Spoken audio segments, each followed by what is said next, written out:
Pati yung mga lalaki na yon, yung mga lalaki, babae, yan, kinakal natin yan.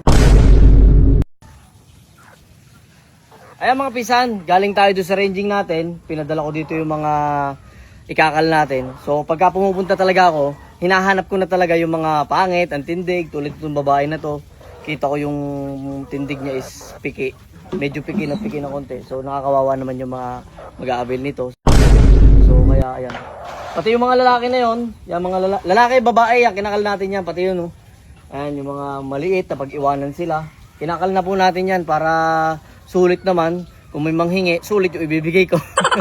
Kung mayroon naman mag-avail, sulit lalo yung i-avail nila sa atin. No? So ito, tornado hatch, nakita ko, hindi maganda yung ano niya. Hindi maganda yung tindig niya. So humihiwalay siya dun sa mga marami. Kaya kal na lang natin. So ganun po yung ginagawa po natin dito sa farm. Pag pumupunta ako, hinahanap ko na talaga yung mga pangit, inaalis na po natin yan. So yung mga pinsan na, yun po yung ginagawa po natin. Every time na pupunta si SP dito sa ranging po natin. Alright.